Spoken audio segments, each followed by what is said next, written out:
और अब बात करेंगे राजस्थान की खबरों की।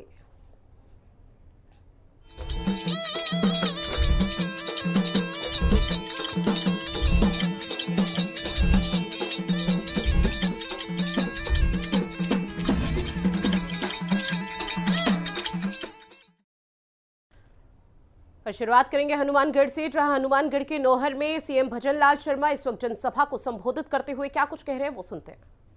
गुरुद्वारा कबूतर सर साहिब की आज के इस नौहर की जनसभा में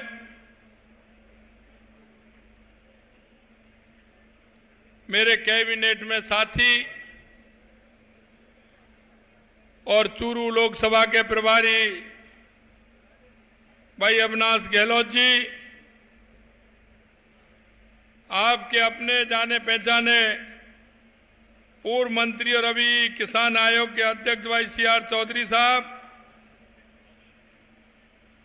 और अभी अभी जिनको आप सुन रहे थे ऐसे आपके लोक लाडले विधायक भाई अभिषेक मटोरिया जी,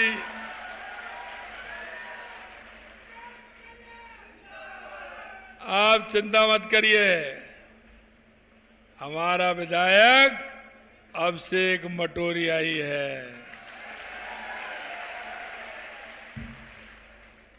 माटी कला बोर्ड के अध्यक्ष भाई प्रहलाद टांक जी, हमारे प्रदेश के उपाध्यक्ष भाई मुकेश हाथी जी, इस लोकसभा के समन्वयक भाई माधोराम चौधरी साहब, संत हमारे श्री रामगोपाल जी, हमारी पूर्व राज्य मंत्री मदरसा बोर्ड की चेयरमैन मेहरुन्निसा टांक साहब, पार्टी के हनुमानगढ़ के जिला अध्यक्ष देवेंद्र पारिक जी, पूर्व प्रधान अमर सिंह जी पूनिया साहब, प्रधान प्रतिनिधि भाई धर्मपाल जी सियाग साहब, पूर्व जिलाध्यक्ष रामकिशन जी भाकर साहब, श्रीमती उर्मिला बिजानिया जी, रमेश बेनीवाल जी, श्रीमती सरोज लांबा जी, सुशील जोशी जी, अदरीस गौरी जी, श्री पूनम इसारिया जी, शैलेंद्र वर्मा जी, मंडल के अध्यक्ष कुलदीप जी, धर्मपाल जी मान साहब, ओम प्रकाश जी बिजानिया साहब और दिलीप गोदारा जी, और मेरे सामने बैठे नौहर के गांव-गांव ढाणी से आने वाले मेरे पूजा योग बुजुर्गों, नौजवान दोस्तों और इस कार्यक्रम में सभा में आई मेरी माता बहनों, सबसे पहले तो मैं आपको नमन करता हूं, वंदन करता हूं, आप सभी का अभिनंदन करता हूं। आप सभी को मैं बैसाखी के पर्व पर आपको बहुत बहुत शुभकामनाएं देता हूं। आज अंतर्राष्ट्रीय जाट दिवस भी है, इसकी भी मैं आपको शुभकामनाएं देना चाहता हूं। कल 14 अप्रैल है, बाबा भीमराव अंबेडकर जी का कल जन्मदिन है। वही बात अगली खबर की, जहां सीएम भजनलाल शर्मा ने भादरा में जनसभा की और ऐसे में भाजपा प्रत्याशी के समर्थन में वोट की अपील भी करते हुए सीएम नजर आए। बड़ी खबर, मंच पर सीएम भजनलाल का भव्य स्वागत किया गया, जहां देश विकास के पथ पर आगे बढ़ रहा है, ये भजनलाल ने अपने संबोधन के जरिए कहा। साथ ही सीएम ने यह भी कहा कि कांग्रेस ने देश को जाति और धर्म के बीच बांट कर रख दिया है। प्रत्याशी देवेंद्र झाझड़िया के समर्थन में वोट की अपील करते हुए सीएम भजनलाल शर्मा नजर आए। तो बड़ी खबर, जहां आपको बता दें कि लगातार बीजेपी के प्रत्याशियों के पक्ष में लगातार जो सीएम हैं और आला नेता हैं वो वोट कर यहाँ पे प्रचार प्रसार करते हुए नजर आ रहे हैं। इसी के चलते अब सीएम भजनलाल शर्मा का जो काफिला है वो अपने क्षेत्र में पहुंचा। जब यहां पहुंचे तो उस दौरान उन्होंने कांग्रेस पर भी बड़ा कटाक्ष किया। किस तरह से निशाना साधा और क्या कुछ अपने संबोधन के जरिए कहा वो भी आपको सुनवाते हैं। सभी को मैं बैसाखी के इस पर्व पर बहुत बहुत शुभकामनाएं और साधुवाद देना चाहता हूं। आज ही के दिन 1919 में जलियांवाला बाग में सैकड़ों देशवासियों ने इस देश की आजादी के लिए अपने प्राणों की आहुति दी थी। आज जलियांवाले बाग के इस दिवस के अवसर पर मैं उन सभी हमारे शहीदों को भावभीनी श्रद्धांजलि भी मैं अर्पित करता हूं। जनसभा में इसमें पधारे सभी, क्योंकि मुझे पता है मुझे हेलीकॉप्टर से आना था और बहुत जल्दी आना था, लेकिन मैं बाई रोड आया, इस कारण से देरी हुई। लेकिन उसके बावजूद भी मैं देख रहा हूं इतनी बड़ी संख्या में 3 घंटे से आप इंतजार कर रहे हैं। मैं ऐसे आप सभी का बहुत बहुत अभिनंदन करता हूं। ये भादरा की जमीन, ये जवान की और किसान की जमीन है। यहां का किसान जमीन का सीना चीर करके देश के लोगों को अन्न खिलाने का काम करता है, और यहां का जवान 50 डिग्री टेम्परेचर में और -डिग्री टेम्परेचर में देश की सीमाओं पर देश की रक्षा करता है। ऐसी भूमि को मैं नमन करता हूं, वंदन करता हूं। यहां पूर्व सैनिक बहुत हैं, और पूर्व सैनिक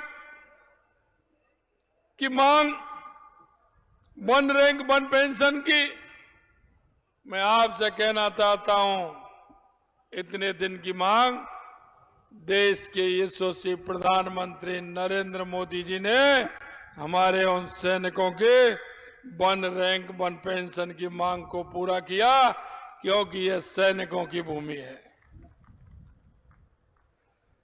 मैं आपसे कहना चाहता हूं मित्रों, 2014 के बाद देश के यशस्वी प्रधानमंत्री नरेंद्र मोदी जी ने इस देश में परिवर्तन लाने का काम किया है। आप अपने आप में महसूस करते होंगे कि 2014 से पहले देश की स्थिति क्या थी, देश किन परिस्थितियों से गुजर रहा था।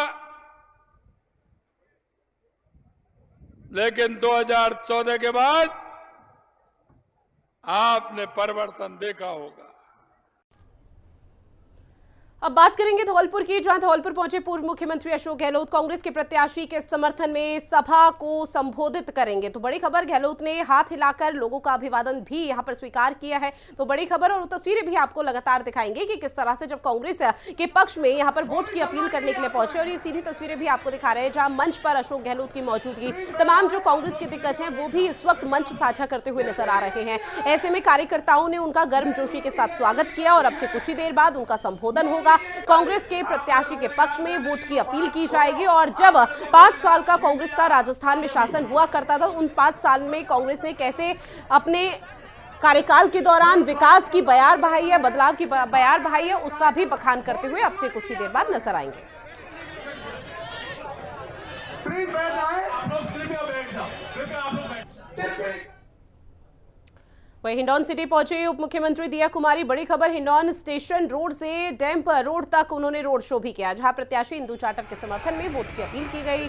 और इसमें तस्वीरें लगातार उस रोड शो की आपको दिखा रहे हैं, जहां बीजेपी पूर्व प्रदेश अध्यक्ष अरुण चतुर्वेदी भी इस दौरान अपनी मौजूदगी दर्ज कराते हुए नजर आया। और रोड शो में हजारों कार्यकर्ताओं की मौजूदगी देखने को मिली। भव्य रोड शो, इसे ऐतिहासिक बनाने के लिए लंबे समय से तैयारी भी की जा रही थी।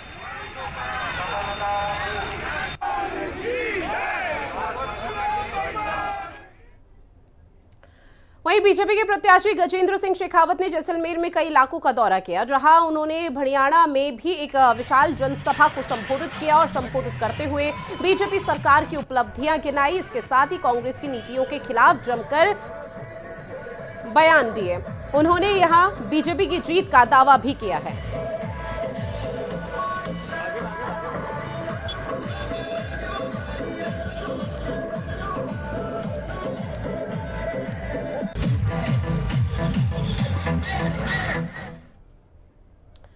अब खबर प्रतापगढ़ से है, जहां अरनोद पंचायत समिति की ग्राम पंचायतों में नरेगा कर्मियों को मतदाताओं को जागरूक करने और 100% मतदान कराने के लिए शपथ दिलाई गई, जिसको लेकर अधिकारी विकास राठौर ने बताया कि सारे आवश्यक कार्य छोड़कर आने वाली 26 अप्रैल 2024 को 100% मतदान करें और आपके द्वारा अन्य मतदाताओं को प्रेरित किया जाए। लगेगी, टेंशन मत लेना, टाइम पे जाना और टाइम पे वोट करके अपने मताधिकार का प्रयोग करना। ठीक है, ठीक है। और चलिए इन्हीं तमाम खबरों के साथ इस खास बुलेटिन में इतना ही। मुझे दीजिए इजाजत। नमस्कार।